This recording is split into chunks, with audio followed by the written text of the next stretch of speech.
우리 하나님의 말씀 같이 보도록 하겠습니다. 출애굽기 3장 1절에서 12절까지의 말씀인데요. 우리 서로를 향해서 메리 크리스마스 하고 예수님 때문에 행복하세요 라고 다시 한번 인사합니다. 메리 크리스마스. 예수님 때문에 언제나 행복한 삶 사시길 바라겠습니다. 누군가를 떠올리면, 특히나 이름이 있는 사람을 떠올리면 머릿속에 떠오르는 것들이 아마 있을 거예요. 뭐 그들의 코가 어떻다느니 그런 거 말고 그 사람이 살아왔던 삶의 자취가 하나씩 떠오르게 될 겁니다.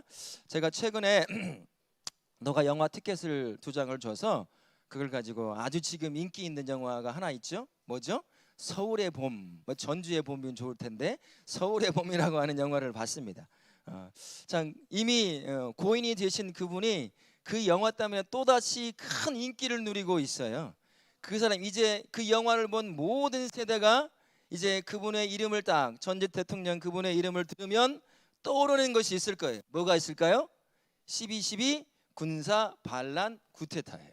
이제 누구나 다 그의 이름이 떠오를 때마다 그 사건 하나를 기억하게 될 겁니다. 누구나 다 이름 있는 사람들은 그의 삶에 여러 가지 업적을 남기잖아요. 좋건 싫건 간에 높은 지위에 올라가기도 하고 업적을 남기기도 하는 거죠. 그러면 저도 그렇고 우리 성도님도 그렇고 모세하면 떠오르는 것이 뭐가 있을까요? 머릿속에 탁 한 번에 기억나는 것. 출애굽일 거고, 뭐 출애굽 중에 홍해도 될 것이고 그런 것이 있을 거예요. 저도 마찬가지지만 말씀을 준비하면서 머릿속에 계속 맴돌고 있었던 것은 모세가 살았던 시간이었습니다. 그 삶이라고 하는 시간이더라고요. 120여 년 정도 살았던 그의 인생이 떠올랐습니다. 특히나 하나님을 만나기 전 그의 인생 80년이라고 하는 시간이 머릿속에 싹 스쳐 지나가더라고요.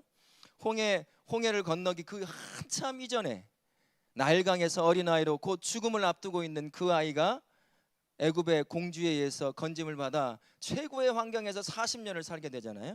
그 40년이라는 시간과 애굽인을 쳐 죽여서 이제 살인자요 도망자로 미디안 광야에 쫓겨다니는 그런 목동으로 누구도 알아주지 않는 그러한 삶을 살던 그 광야 40년의 시간, 그 시간이 머릿속에 딱 떠오르더라는 거죠.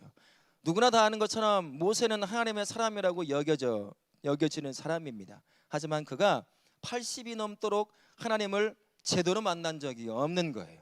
그러다 보니 그의 인생이 별 의미가 없는 80이라고 하는 인생을 스쳐 지나가게 된 거죠. 모세의 인생이요, 하나님을 인격적으로 만나지 못하니까 비극과 같은 인생으로 바뀌더라라는 것입니다. 애굽에서 40년이라고 하는 최고의 환경에서 자랐던 그러나 한순간에 살인자로 전락해서 미디안 광야 도망자, 목동, 아무도 알아주지 않는 또 다른 40년을 살게 되는 것입니다.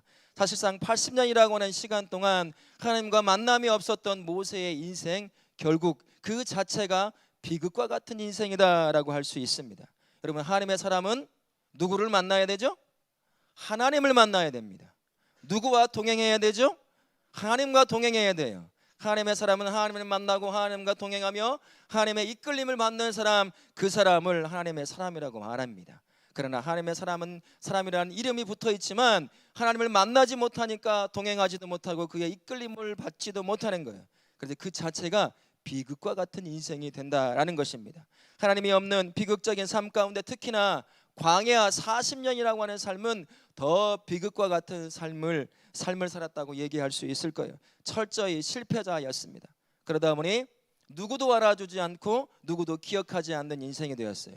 자신의 민족 이스라엘 사람들도 자신이 40년 동안 살았던 애굽 사람들 사이에서도 더 이상 기억되지 않는 삶, 살인자요 도망자로 미디안 광야에서 숨어 살아야 하는, 아무것도 할 수 없는 그 삶을 40년이라고 하는 시간 동안 살았던 사람입니다. 이젠 누구도 알아주지 않아서요, 없는 인생 취급받는 사람이 되어버리고 말았습니다. 알아주면 어떤 일이 발생할까요? 죽는 거죠. 끌려가서 사형에 당하는 거예요. 그러니 아무도 알아주지 않는 인생, 없는 인생처럼 살았던 삶, 그게 광야에서의 40년이라고 하는 시간이라고 할 수가 있습니다. 이 때문에 모세의 광야의 40년의 인생을 이렇게도 말할 수가 있을 거예요. 모두에게 철저히 버려지고 잊혀져서 그의 존재가 기억되지 않는 사라진 시간을 살았던 사람이다 라고 이야기할 수 있을 겁니다. 결국 모세가 보냈던 미디안 40년의 시간은 죽음의 시간과 같은 것이었어요. 그도 그렇고 그를 알아봤던 모든 사람도 그들의 머릿속에서 다 잊혀진, 이미 죽었구나라고 생각했던 삶, 그 삶을 살았던 삶이 바로 모세가 미디안 광야에서 살았던 40년이라고 하는 삶입니다. 모세의 머릿속에 뭐가 있었을까요? 자신이 사랑하는 동족 이스라엘 백성에 대한 안타까움이 남아 있었을까요? 아마 그렇지 않았을 겁니다. 살기 바쁜 인생을 살아가고 있었을 거예요.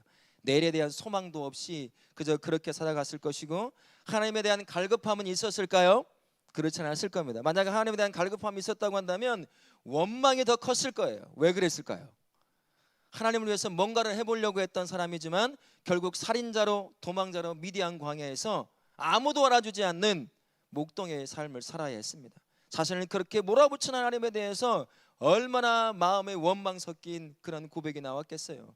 아마 어쩌면 모세는 더 이상 머릿속에 하나님을 기억하지도 못하는 그런 삶을 살았을 것입니다. 그래서 모세에게 광야 40년이라고 하는 것은 아무런 쓸모가 없는 죽은 시간과 같은 시간을 보낸 것이다 라고 이야기할 수 있는 것이죠. 그러나 죽음의 시간에 갇혀있던 모세에게 반전의 만남이 이루어지기 시작합니다. 하나님께서 모세를 찾아오셨죠. 하나님의 방법은 언제나 똑같아요.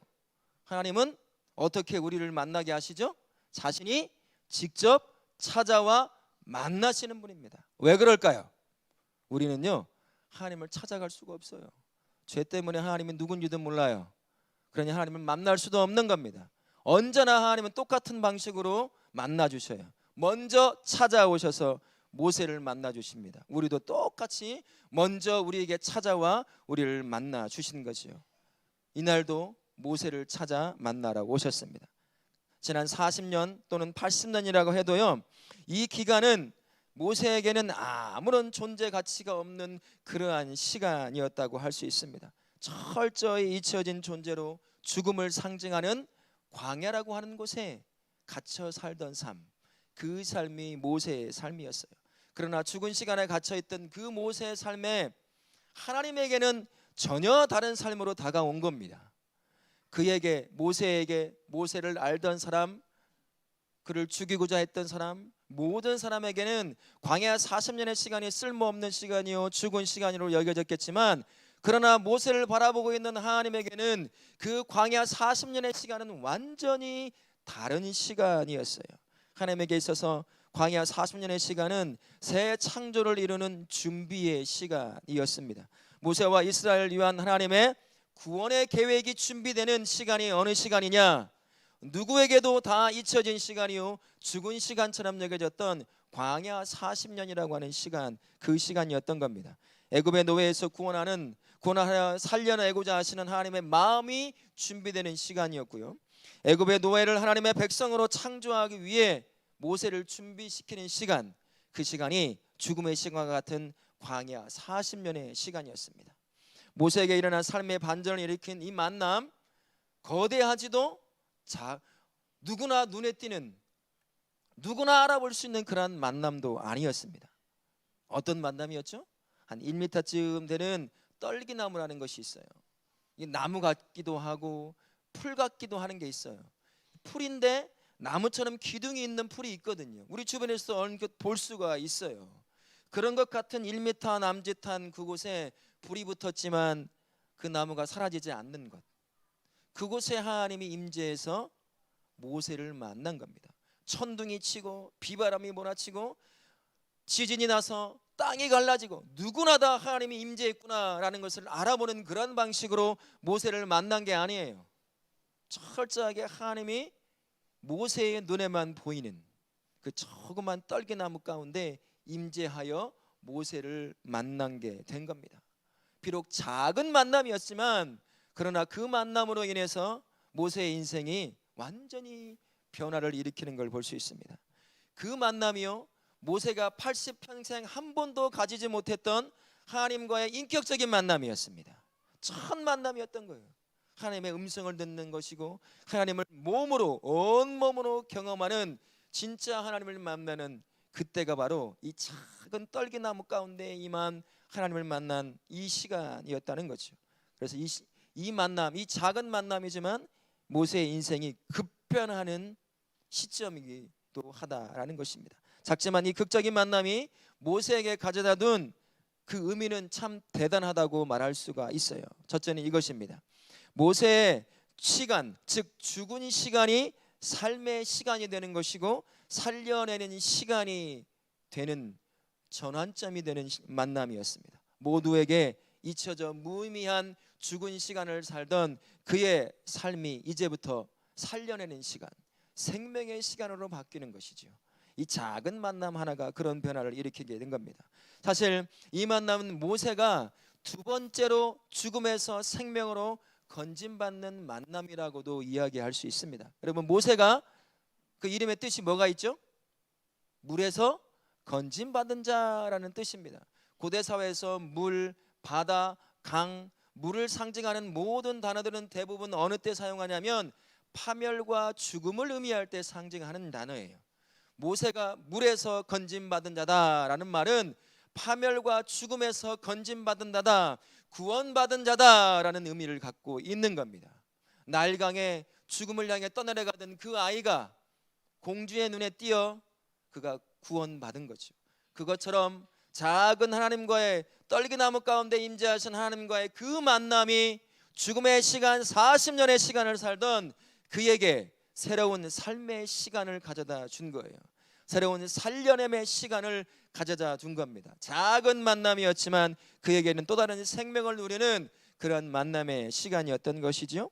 하나님과 만남은 아무리 작더라도요 반드시 살려냄의 시간을 만들어낸다는 걸 믿으실 수 있기를 바랍니다. 저와 우리가 바로 그러한 사람이에요. 작은 예수를 만났지만 그 만남으로 말미암아 저와 우리가 살려냄의 인생을 살고 있는 거죠. 생명의 인생을 살고 있는 거예요. 예수를 만난 모든 자들 전부 다 바로 삶의 인생을 사는 것이고요, 살려냄의 인생을 살게 되는 겁니다. 두 번째는요, 잊혀졌던 그의 삶이 새롭게 세워지는 시간이 바로 이 작은 만남 가운데 이루어진 인격적 만남이었던 것입니다. 이 작은 만남이 모세의 지난 삶을 새 창조를 이루고자 하는 하나님의 뜻을 품는 그러한 귀한 변화의 시간이었습니다. 하나님께서 모세에게 거룩한 땅에서 신을 벗으라고 하는 장면이 나와요. 오늘 말씀에 읽었던 장면 중에 5절 말씀에 보면 거룩하니 너희의 신발을 벗으라 라고 하는 그 말씀이 나옵니다. 그게 무슨 말이겠습니까? 어제까지 살아왔던 죽음의 시간에 신발을 벗으라는 얘기예요. 이제부터 너는 생명의 시간, 살려냄의 시간을 살게 될 거라고 말씀하시는 겁니다. 네가 신고 붙잡고 있던 어제라고 하는 죽음의 시간에 그 신발을 벗어버리고 생명인 나에게 나아옴으로 말미암아 삶의 시간, 살려냄의 시간을 살라, 그렇게 말씀하고 있는 겁니다. 그래서 이제부터 모세를 향한 하나님의 세워짐의 시간이 시작되는 인격적인 만남, 그 만남이 작은 떨기나무 가운데 임재하신 하나님과 만난 이 만남이라고 할 수가 있습니다. 그리고 이 만남 가운데서 세상의 소리, 자기 마음에서 우러나는 소리를 듣고 살았던 모세가 처음으로 하나님의 음성을 듣는 거예요. 처음으로 하나님의 말씀을 듣습니다. 하나님을 인격적으로 만나니 그제서야 하나님의 음성을 듣기 시작한 모세, 그제서야 하나님의 말씀을 듣게 된 것이죠. 모세 자신과 이스라엘 백성을 향한 하나님의 마음을 이 작은 떨기나무 가운데 임재하신 하나님을 만나자 그제서야 깨닫기 시작하는 겁니다. 이 하나님을 만나기 전에 모세는 어떤 사람이었어요? 자기의 소리를 듣던 사람이었고 세상의 소리를 듣던 사람이었습니다. 그래서 하나님께서 계획하고 있던 출애굽과 자신의 백성을 삼으려고는 이스라엘 백성들을 애굽에 출애굽을 시키는 그 과정 가운데 스스로 자기가 하려고 했던 거예요. 그래서 어떤 것을 경험하게 되죠? 철저하게 실패자의 삶을 경험합니다. 죽음의 삶을 살아요. 살인자요 도망자로 미디안 광야 가운데서 갇혀 사는 인생이 돼버리고 맙니다. 그러나 하나님을 인격적으로 만나고 그의 음성을 딱 듣자, 그의 말씀을 듣자 그의 인생이 어떻게 변합니까? 출애굽을 시켜 자신의 백성을 만들고자 했던 이스라엘 백성들을 살려내는 그 일을 감당하는 새 창조의 역사에 동참하는 자가 되는 것을 오늘 말씀을 통해서 우리가 알 수가 있습니다. 모세와 그를 아는 모든 사람들, 작은 1m 남짓한 그곳에 임재하신 하나님을 만난 그 만남을 작은 만남이라고 얘기할지는 모르겠습니다만, 하지만 그 작은 만남은 결코 작은 만남이 아니었던 거죠. 한 인생을 변화시키는 만남이었고요, 한 민족을 구원하는 만남의 시작이 이 작은 만남이었던 겁니다. 감당할 수 없는 하나님의 놀라운 역사를 감당하게 되는 그 시점이 바로 떨기나무 가운데 임재한 하나님을 만나는 이 시간이었습니다. 작았지만 모세의 인생 전체를 바꾸어 놓는 가장 큰 변화를 가져오는 만남이 이 떨기나무 가운데 임재한 모세의 눈에만 보였던 그 하나님과의 만남, 작은 만남이었던 겁니다. 하나님과의 만남은 언제나 이렇게 삶을 바꾸어 놓아요. 하나님을 만나는 자가, 삶이 바꾸어지지 않는 자가 한 명도 없습니다. 극적 변화를 항상 이루게 되는 거죠. 볼품없어 누구도 주목하지 않는 그러한 삶이라고 하더라도요, 하나님과의 작은 만남을 가질 때 새롭게 세워지는 그런 놀라운 변화를 겪는 것, 그게 바로 하나님과의 만남인 줄로 믿습니다. 저와 우리가 그 만남을 가진 거예요. 그래서 지금 이 자리에 이 땅에 오신 예수 그리스도를 함께 축하하고 기뻐하며 예배할 수 있는 겁니다. 이 살려냄과 새롭게 함의 역사를 일으킨 만남, 모세에게만 일어난 것이 아니죠. 모세를 만나셨던 그 하나님, 여전히 살아계신 하나님이십니다. 그분이 누구든 만나러 찾아오시는 분이시다라는 것을 기억하실 수 있길 바랍니다. 그때도 그랬던 것처럼 하나님과의 만남은 그렇게 주목받는 만남이 아니에요. 저도 그렇고 우리 성님도 그랬을 것입니다. 작은 만남 가운데 우리를 만나 주신 것을 기억하실 거예요. 불에 타지 않는 작은 떨기나무 가운데 모세를 만났던 것처럼 그렇게 작게 우리 안에 오셔서 우리를 만나십니다. 어쩌면 떨기나무 가운데 만났던 것보다도 더 연약한 모습, 작은 모습으로 우리에게 찾아오셔서 우리를 만나 주신 것이라고 할 수가 있어요. 어떻게 우리를 만나러 오셨습니까? 누가복음 2장 6절과 7절에 보면 이렇게 되어 있습니다. 가장 연약한 아기의 모습으로 쉴 곳도 없어서 마구간에 말구유에 누여야 할 정도로 그렇게 가장 연약한 자로 이 땅에 내려오셨습니다. 누군가의 도움이 없으면 당장에 죽어버릴 것 같은 핏덩어리의 모습으로 이 땅에 내려오신 거예요. 누가 그를 알아보겠습니까? 이스라엘 민족이 어떤 민족이죠? 메시아의 사상을 갖고 있는 민족입니다. 평생 메시아가 이 땅에 오셔서 자기를 해방시키고 자기 민족을 해방시켜 다윗과 같은 세계를 이루기를 원하며 간절함을 갖고 살아가던 사람들이 유대 사람들이었어요. 어떤 학자들은요, 예수님의 오심에 대해서 예언한 모든 성경을 머릿속에 다 집어넣고 사는 사람들도 있었습니다. 그러나 가장 작은 모습으로 오신 예수님을 그들이 알아봤을까요? 아무도 못 알아봤습니다. 작은 모습으로 오신 예수 그리스도 누가 알아봤을까요? 천대받는 목동들이 알아봤어요. 죽은 개 취급당하는 이방인, 점성술을 통해서 먹고 사는 이방의 박사들이 아무도 알아보지 않는 작은 자로 오신 예수 그리스도를 알아봤습니다. 먼 길을 쫓아 예수님을 만나러 온 거죠. 유대 땅에 메시아를 갈망하는 수많은 사람이 있었지만 아무도 알아볼 수가 없었어요. 수많은 사람이 광야에 있었겠지만 모세의 눈에만 불에 타는 떨기나무가 보였던 것처럼 작은 핏덩어리처럼 오신 예수 그리스도를 알아본 사람은 누구도 알아주지 않는 목동이요, 죽은 개 취급을 당하는 이방의 박사들이었다라는 것입니다. 이렇게 주목받지 않는 모습으로 오셨지만 예수님과의 만남은요, 가히 핵폭탄급 변화를 가져온다라는 것입니다. 예수님과의 만남을 갖는 그 어떤 사람도 언제나 극적 변화를 항상 겪게 되어 있기 때문입니다. 고린도후서 5장 17절에 예수님과의 작은 만남을 겪는 자가 어떠한 변화를 겪는지를 우리에게 말씀합니다. 같이 한번 읽겠습니다.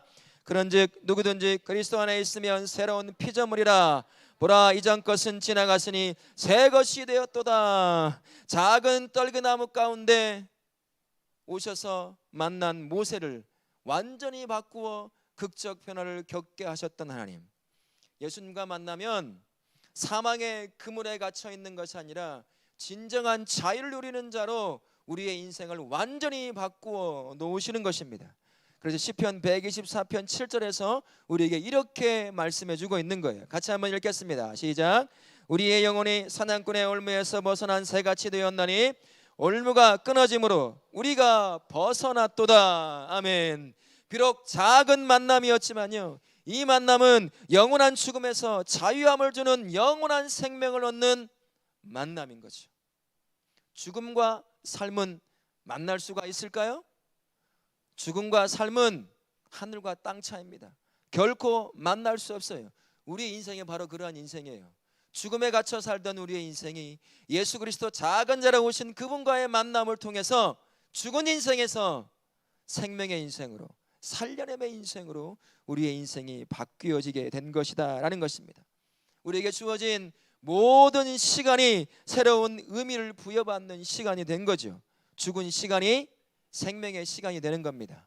죽은 시간이 살려내는 시간으로 바뀌게 되는 거예요. 그것이 어떻게 바뀌죠?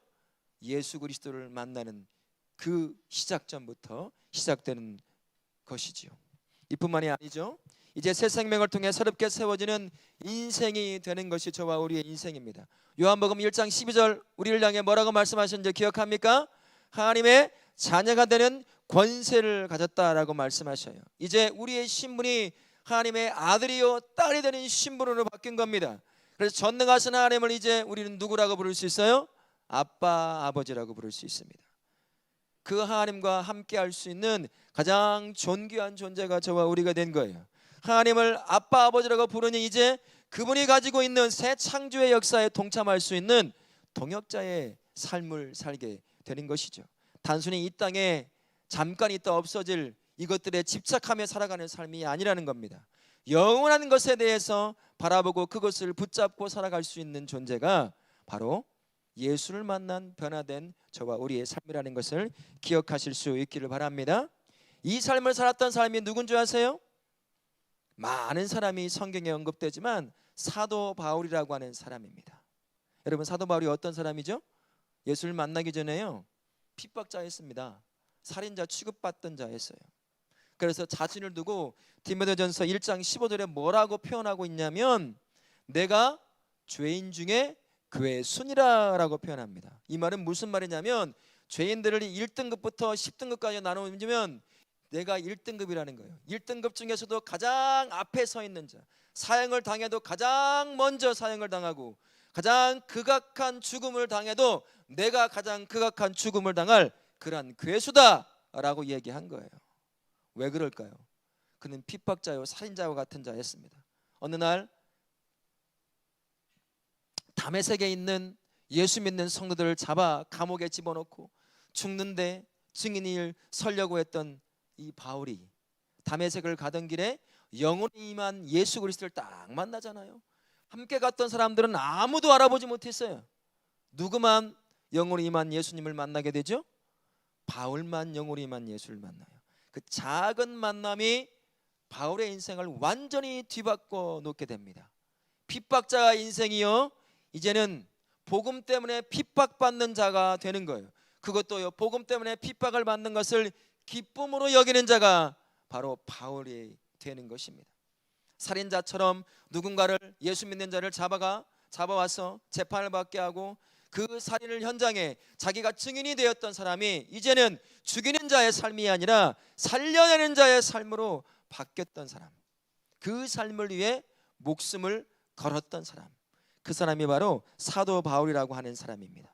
이제는 그는 죽음을 가져다 두는 사람이 아니라 영생을 가져다 두는 생명의 시간을 사는 사람, 그 사람이 바로 사도 바울이라고 하는 사람이라는 것이죠. 그가 자신의 인생을 두고요, 빌립보서 1장 20절부터 21절을 통해서 이렇게 고백합니다. 그 고백을 우리가 함께 읽어보도록 하겠습니다. 같이 읽습니다. 시작. 나의 간절한 기대와 소망을 따라 아무 일에든지 부끄러워하지 아니하고 지금도 전과 같이 온전히 담대하여 살든지 죽든지 내 몸에서 그리스도가 존귀하게 되게 하려 하나니 이는 내게 사는 것이 그리스도니 죽는 것도 유익함이라. 예수를 만났던 삶, 작은 예수, 그분을 만났던 사도 바울의 인생, 이제는 살려냄의 인생으로 바뀌죠. 이제는 죽음을 가져다주는 인생이 아니라 새 창조의 역사를 이루는 놀라운 인생으로 바뀐 것이 바로 사도 바울의 인생입니다. 우리도 그 예수를 만났어요. 우리도 그 작게 임하신 예수, 핏덩어리처럼 임한 그 예수를 만난 자가 저와 우리라고 할 수가 있잖아요. 그분을 만난 자, 여러분 어떻게 살아가고 계십니까? 아무리 작게 오신 예수라도 그분을 만나면 모든 삶은 변화가 되어 가게 되어 있습니다. 죽음의 시간을 살던 모세, 죽음의 시간을 살던 바울, 누구도 주목하지 않게 임재하신 그 예수님을 딱 만나자 그의 인생이 어떻게 바뀌었어요? 살려내는 인생으로 바뀌었어요. 생명을 가져다주는 인생으로 바뀌었습니다. 하나님의 새 창조에 동참하는 인생으로 바뀌게 된 거죠. 그렇게 인생을 바꾸었던 그분이 지금 어디에 계십니까? 하늘에 계셔요? 어디에 계셔요? 손 한번 올려보세요. 가슴에. 이 안에 계셔요. 그분이 이 안에 계셔요. 날 변화시키려고, 나로 죽음의 시간이 아니라 생명의 삶을 살게 하시려고 여전히 함께 하시면서 매일같이 나를 만나주시고 내 인생을 매일같이 변화시켜 주시는 분, 그분인 예수 그리스도, 그분이 지금 이 안에 계시는 거예요. 나에게 돈 좀 가져다 주고 명예 좀 가져다 주고 출세 좀 가져다 주기 위해서 내 안에 계시는 것이 아니라 죽음이 아니라 생명을 누리며 살게 하시려고요. 작은 모습으로 오셔서 나를 만나시죠. 그 만남을 통해 나로 하여금 누구도 주지 못하고 누리게 하지 못하려는 영원한 생명을 누리며 살게 나와요. 함께 하시는 거예요. 여러분, 이 한 주간 그리고 평생 내 인생을 바꾸기 위해 오신 예수 그리스도, 나의 삶을, 죽음의 시간에 갇혀있던 나의 삶을 생명의 시간으로, 살려냄의 시간으로 바꾸시기에 오신 그 예수 그리스도와 언제나 동행하실 수 있기를 바랍니다. 여러분의 인생을요, 살려내는 인생으로 바꾸어 놓으실 거예요. 여러분의 인생을 살려냄의 생명의 인생으로 바꾸어 놓을 줄로 믿습니다. 그러려고 한다면 여러분의 인생을 날 위해 오신 예수께 내려놓아야 됩니다. 내가 주인 되고 왕 되면 절대로 살려냄의 인생 살 수가 없어요. 새 창조의 역사에 동참하는 인생 되지 못합니다.